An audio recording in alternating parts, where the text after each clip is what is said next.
Seperti apa kedaulatan Allah itu? Apa ada hubungannya dengan penyelamatan universal atau penyelamatan terbatas? Apakah penyelamatan itu untuk semua orang? Shalom, kita bertemu dalam program Tanya Jawab Alkitab di channel GPBSI Jakarta. Terima kasih saudara, karena telah menyaksikan, mempelajari, dan menyampaikan lagi video Tanya Jawab ini kepada orang banyak. Mari terus dukung channel ini dengan subscribe, like, dan share, supaya lebih banyak orang mengenal firman Tuhan dengan lebih baik. Dan iman kepada Kristus Yesus semakin diteguhkan. Untuk mendapatkan notifikasi ketika tayangan terbaru ada, saudara silakan klik tanda lonceng di layar saudara. Baik, bersama kita hari ini Pendeta Yun Duhi Doktor Ministry. Shalom Pendeta Yun. Shalom. Bagaimana kabar hari ini? Baik-baik, puji Tuhan. Haleluya. Pendeta, beberapa waktu yang lalu sempat ramai di media sosial tentang topik yang akan kita bahas hari ini. Secara khususnya, ini ada hubungannya tentang kedaulatan Allah. Bagaimana kedaulatan Allah itu? Jadi mungkin pendeta bisa jelaskan mengenai hal ini, dan ini juga sering dikaitkan dengan permasalahan penyelamatan. Apakah penyelamatan yang Yesus lakukan itu universal, semua orang diselamatkan, ataukah penyelamatan itu terbatas pada orang tertentu saja? Jadi dengan kata lain, penyelamatan yang terbatas. Ya. Bagaimana pendeta mengenai hal ini? Ya, kita baca dulu ya. 1 Tawarik 29 ayat 11. Ya Tuhan, punya mula kebesaran dan kejayaan, kehormatan, kemasyuran, dan keagungan. Ya, segala-galanya yang ada di langit dan di bumi. Ya Tuhan, punya mula kerajaan, dan Engkau yang tertinggi itu melebihi segala-galanya sebagai kepala. Ya. Kata kerajaan di sini bahasa Ibrani-nya mamrakah, melek, mamrakah, melek, ya, mirip-mirip kan? Yang artinya juga kuasa pemerintahan atau pemerintahan. Inggrisnya sovereignty. Dalam bahasa Alkitab NASB diterjemahkan sebagai dominion. Penyelamatan Allah pun dilakukan oleh kedaulatan mutlak Allah.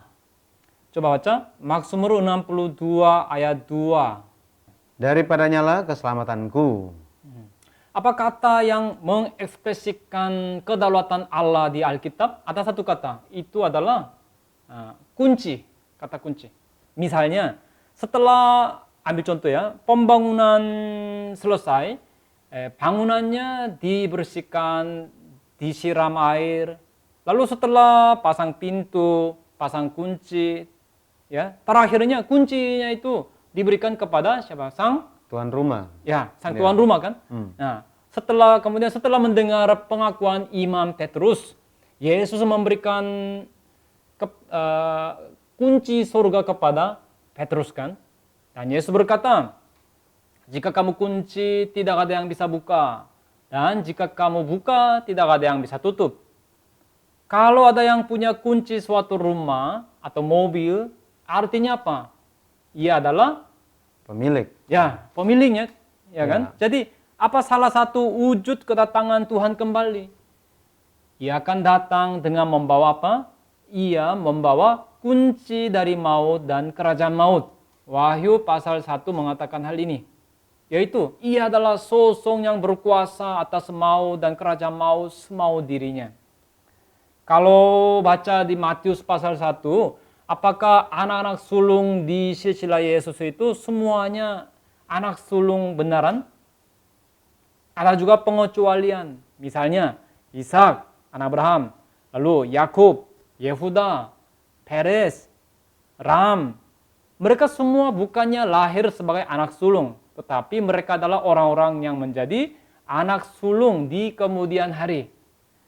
Mereka menjadi anak sulung melalui apa? Melalui pemilihan Allah yang berdaulat. Nah, fakta ini memperlihatkan bahwa silsilah Yesus itu diwujudkan dalam pemeliharaan Allah yang berdaulat. Yaitu kedaulatan Allah lah yang menjadi dasar dari kehendak sejarah penebusan. Nah, mengenai kedaulatan tersebut, kita bisa baca detailnya pada buku seri sejarah penebusan, buku ketiga. Ya. Kita jemaat kudus yang percaya haruslah memiliki gagasan tentang kedaulatan Allah ini. Ya, kan kita diselamatkan itu pun bukan dengan kekuatan diri kita. Amin, amin. Itu tidak berhubungan dengan kekuatan diri kita, materi, kekuasaan, nama baik, pendidikan. Melainkan itu sepenuhnya berdasarkan pada apa? Berdasarkan pada pemilihan kasih karunia Allah. Ya, memang bisa saja kita berkata, wah, sejak kapannya aku mulai percaya Yesus. Tapi jangan lupa saudara-saudara, tidak boleh kelewatan. Tidak boleh sampai menekankan iman diri kita. Sampai terlalu menekankan iman diri kita maksudnya ya. Karena kita bisa percaya dan beroleh keselamatan itu sepenuhnya kasih karunia Allah. Coba kita lihat Efesus 2 ayat 8 sampai 9. Sebab karena kasih karunia kamu diselamatkan oleh iman. Itu bukan hasil usahamu, tetapi pemberian Allah. Itu bukan hasil pekerjaanmu. Jangan ada orang yang memegahkan diri. Jadi, pendeta, setelah baca ayat ini, mungkin bisa dijelaskan lebih detail lagi tentang kedaulatan mutlak Allah ini. Ya, tentang hal ini kita harus pikirkan itu dari 3 segi. Dari pemilihan, penebusan, serta keharuan. Pertama, pemilihan Allah adalah berdaulat. Ini merupakan pekerjaan Allah Bapa. Tuhan Allah pasti menyelamatkan orang yang Ia inginkan untuk diselamatkan, dan Allah menentukan bagi orang tidak demikian akan dibuang. Roma pasal 8 ayat 28 sampai 29 mengatakan hal ini. Nah, hal ini dijelaskan dengan perumpamaan tentang tukang periuk di Matius 20 ayat 15. Coba baca. Tidakkah aku bebas mempergunakan milikku menurut kehendak hatiku? Tukang periuk dengan segenggam tanah liat membuat sebuah bejana yang sangat berharga. Dan tanah liat lain dibuat menjadi bejana yang dipakai secara remeh. Nah, seperti demikian, Allah bisa juga berbelas kasihan atau bisa juga membuat manusia berkeras hati.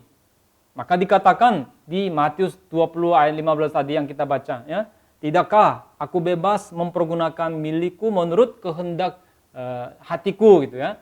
Nah, kalau begitu pertanyaannya, umat yang akan diselamatkan sejak kapan mereka dipilih? Sejak sebelum penciptaan. Dan apa cara pemilihannya? Di dalam Kristus. Ini dikatakan di Efesus 1 ayat 4. Nah, di dalam Kristus maksudnya apa? Orang yang telah ditentukan untuk diselamatkan itu ada di mana? Orang tersebut pasti ditebus dengan darah Yesus Kristus yang mahal. Dengan kata lain, orang diselamatkan itu bukanlah atas jasa manusia. Itu sepenuhnya kasih karunia yang mutlak dari Allah. 1 Korintus 1 ayat 26 sampai 29 sebagai referensi nanti bisa baca. Allah memilih orang-orang yang bodoh, lemah, hina, diremehkan dan tidak berpunya. Lalu dinyatakan dengan jelas alasan mereka dipilih, yaitu apa? Agar siapapun tidak bisa membanggakan diri di hadapan Allah. Nah, lalu apa cara untuk menyelamatkan orang-orang yang telah dipilih? Dikatakan di Roma 1 ayat 17 bahwa itu hanyalah dengan iman. Nah, di hadapan umat Israel Allah menaruh hidup, maut, berkat, kutuk. Hidup, maut, berkat atau kutuk. Nah, mereka memilih apa? Mereka memilih untuk membuang firman hidup kekal. Kisah Para Rasul 13 26 ayat 26. Lalu hasil sebagai gantinya bangsa kafirlah yang memilih firman hidup kekal yang Israel buang itu. Lalu di ayat 48, Kisah Para Rasul 13:48 dikatakan, coba baca. Semua orang yang ditentukan Allah untuk hidup yang kekal menjadi percaya. Iya kan? Nah, pendeta, dalam ayat ini, Kisah 13 ayat 48 ini, ada dua hal yang dibicarakan. Ini yang pertama, orang yang ditentukan Allah, kemudian ada satu lagi statement menjadi percaya. Ya. Bagaimana cara kita memahami dua hal ini? Di di ayat itu dikatakan tentang ketentuan Allah yang berdaulat serta penyelamatan. Ya, maksudnya iman bukanlah penyebab dari ketentuan yang berdaulat dari Allah, melainkan hasil dari ketentuan yang berdaulat dari Allah. Jadi sekali lagi, iman itu bukan penyebab tetapi hasil dari ketentuan yang berdaulat dari Allah. Kemudian penyelamatan manusia adalah penyelamatan yang terbatas. Dan ketentuan Allah adalah hak istimewa yang membuat mereka memperoleh hidup yang kekal.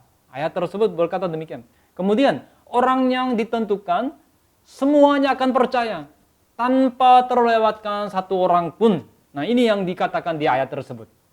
Jadi kita yang percaya Yesus telah dipilih sejak sebelum penciptaan untuk menerima keselamatan di dalam Kristus. Yaitu nama masing-masing kita ditulis di buku kehidupan sebagai orang yang diselamatkan. Efesus 1 ayat 6, 4-6 itu referensinya. Tadi pendeta sudah jelaskan mengenai kedaulatan Allah. Yang pertama yaitu dari segi pemilihan. Nah, bagaimana dengan hal berikutnya, pendeta? Ya. Kemudian penebusan Allah adalah berdaulat. Penebusan Allah juga berdaulat. Ya. Ini merupakan pekerjaan Yesus anak Allah. Tuhan Yesus menumpahkan darahnya di atas bukit Golgota. Di bukit Golgota untuk siapa? Ya. Siapa sasaran yang menerima tumpahan darah anak Allah? Nah, mereka adalah orang-orang yang Allah Bapa berikan kepada anak Allah. Coba buka, ini harus tahu dengan jelas. Yohanes 17 ayat 2. Sama seperti engkau telah memberikan kepadanya kuasa atas segala yang hidup. Demikian pula, ia akan memberikan hidup yang kekal kepada semua yang telah engkau berikan kepadanya. Ya, selanjutnya ayat 12b. Ya. Aku telah menjaga mereka dan tidak ada seorang pun dari mereka yang binasa, selain daripada dia yang telah ditentukan untuk binasa, supaya genaplah yang tertulis dalam kitab suci. Ya, jadi mereka yang Allah Bapa berikan kepada anak Allah semuanya akan datang ke hadapan Tuhan. Dan mereka yang demikian benar-benar tidak akan dibuang oleh Tuhan. Yaitu sasaran penebusannya siapa? Sasaran penebusan lewat Yesus Kristus itu terbatas. Artinya ada juga orang-orang yang dikecualikan dari penyelamatan. Pak Pendeta, kalau begitu pertanyaannya, siapa orang-orang yang dikecualikan dari penyelamatan ini? Coba kita baca Alkitabnya, Yohanes 9 ayat 41. Yaitu mereka adalah orang yang tetap ada dosa. Yaitu orang-orang yang sebenarnya buta secara rohani tetapi berpikir mereka bisa lihat. Kemudian Matius 25 ayat 41. Orang-orang terkutuk. Mereka adalah orang-orang yang terkutuk. Yaitu orang-orang yang ada di sebelah kiri. Kemudian selanjutnya 1 Yohanes pasal 5 ayat 16. Orang yang berbuat dosa yang mendatangkan maut, yaitu orang-orang yang menghujat Roh Kudus. Kemudian Matius 7 ayat 23. Pembuat kejahatan, yaitu orang-orang yang tidak mengenal Allah, yaitu orang-orang yang tidak berbuat sesuai dengan kehendak Bapa. Kemudian Matius 22 ayat 13. Orang-orang yang akan meratap dan menggertakkan gigi, yaitu orang-orang yang tidak memakai pakaian pesta. Nah, sebaliknya, orang-orang yang akan diselamatkan akan ditarik ke bawah kuasa Yesus. Dan dikatakan bahwa mereka semuanya akan dihidupkan kembali di hari akhir. Coba kita lihat Yohanes 6 ayat 44. Tidak ada seorang pun yang dapat datang kepadaku, jikalau ia tidak ditarik oleh Bapa yang mengutus aku. Dan ia akan kubangkitkan pada akhir zaman. Amin. Saya percaya bahwa saudara semua yang mendengar program ini, Q&A, saudara semua adalah orang-orang yang ditarik oleh Bapa. Amin. Amin. Percayalah bahwa saudara semua adalah umat kepunyaan Allah, bait suci yang kudus, umat yang menjadi kudus oleh kebenaran, yaitu orang-orang yang memperoleh penebusan Yesus Kristus. Tadi Pak Pendeta telah bahas mengenai pemilihan. Jadi kedaulatan dari segi pemilihan dan penebusan. Bagaimana dengan hal berikutnya tentang keharuan? apa yang pendeta maksudkan dengan kedaulatan Allah dari segi keharuan ini? Ya, pemilihan, penebusan, dan keharuannya. Jadi ketiga, pekerjaan yang mengharukan dari Allah juga adalah berdaulat. Nah, ini merupakan pekerjaan Roh Kudus, penghibur. Allah, sekali lagi ya, coba. Allah Bapa menentukan penyelamatan. Ya, Yesus anak Allah menumpahkan darahnya untuk penyelamatan orang yang ditentukan. Nah, lalu Roh Kudus membuat terharu orang-orang yang dipilih supaya mereka dapat percaya penumpahan darah tersebut. Maksudnya, pekerjaan Roh Kudus itu pun adalah pekerjaan Allah yang berdaulat. Yaitu Roh Kudus terus mengerjakan penyelamatan kita menggantikan Yesus. Nah, pekerjaan Roh Kudus inilah penyebab dari lahir kembali yang dikatakan di Yohanes 3 ayat 6. Coba kita baca Titus 3 ayat 5. Pada waktu itu dia telah menyelamatkan kita, bukan karena perbuatan baik yang telah kita lakukan, tetapi karena rahmat-Nya oleh permandian kelahiran kembali dan oleh pembaharuan yang dikerjakan oleh Roh Kudus. Ya, amin. Dan Roh Kudus adalah Roh yang memindahkan kita dari maut kepada hidup. Yohanes 5 ayat 24. Tapi kita juga harus tahu bahwa pekerjaan Roh Kudus ini pun terbatas. Coba baca ya. Yohanes 3 ayat 8b. Demikianlah halnya dengan tiap-tiap orang yang lahir dari Roh. Coba renungkan ayat ini. Demikianlah halnya dengan tiap-tiap orang yang lahir dari Roh. Kalau kita Korea, tiap-tiap orang yang lahir dari Roh Kudus. Nah, dengan kata lain, maksudnya ada juga orang-orang yang tidak lahir dari Roh. Nah, ada orang yang tidak mengalami pekerjaan Roh Kudus yang membuat lahir kembali. Siapa? Misalnya, Yudas Iskariot. Tapi bagaimana dengan Rasul Paulus yang mengakui dirinya sebagai yang paling berdosa di antara orang berdosa?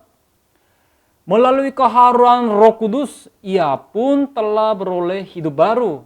Maka Rasul Paulus mengakui seperti ini di Roma pasal 8 ayat 14. Semua orang yang dipimpin Roh Allah adalah anak Allah. Dan yang mengakui dengan penuh keharuan oleh pekerjaan penyelamatan yang berdaulat dari Allah. Ya, coba kita baca ya untuk mengerti hal ini. Roma 11 ayat 33 sampai 36. Oh, alangkah dalamnya kekayaan, hikmat dan pengetahuan Allah. Sungguh tak terselidiki keputusan-keputusannya dan sungguh tak terselami jalan-jalannya. Sebab siapakah yang mengetahui pikiran Tuhan? Atau siapakah yang pernah menjadi penasihatnya? Atau siapakah yang pernah memberikan sesuatu kepadanya sehingga ia harus menggantikannya? Sebab segala sesuatu adalah dari Dia, dan oleh Dia, dan kepada Dia. Bagi Dialah kemuliaan sampai selama-lamanya. Ya, amin. Demikian tadi Rasul Paulus. Sekarang Rasul Yohanes pun mengakui seperti ini di hadapan fakta yang mengharukan, yaitu penyelamatan yang berdaulat dari Allah. Wahyu 19 ayat 1. Haleluya, keselamatan dan kemuliaan dan kekuasaan ada pada Allah kita. Jadi kita rangkum sekali lagi, kedaulatan Allah itu bersifat mutlak. Dengan kata lain, penyelamatan Allah itu tidak berkondisi serta bukan berdasarkan jasa manusia, iman manusia, atau pertobatan manusia. Ya. Jadi, pendeta, kalau begitu di dalam Alkitab, apakah ada contoh yang membuat kita bisa melihat pemilihan Allah yang tak berkondisi ini? Ya, misalnya Zakheus. Iman manusia itu tidak bisa menjadi kondisi pemilihan. Zakheus ya, Tuhanlah yang duluan memanggilnya. Yesus yang duluan memanggil Zakheus kan. Lukas 19, coba nanti baca sangat jelas. Kemudian, pertobatan manusia pun tidak bisa menjadi kondisi untuk pemilihan. Karena Zakheus dipilih dan dipanggil oleh Tuhan Yesus, sebagai hasilnya barulah ia bertobat, ya kan? Nah. Kemudian, jasa atau perbuatan baik dari manusia benar-benar tidak bisa menjadi kondisi untuk pemilihan. Kan Zakheus mengambil ketetapan hati itu kapan? Zakheus mengambil ketetapan hati untuk menjual harta miliknya dan membagi-bagikannya kepada orang miskin. Kapan ketetapan hati tersebut ia miliki? Semenjak Semenjak kapan? Semenjak Tuhan Yesus memanggilnya. Hmm.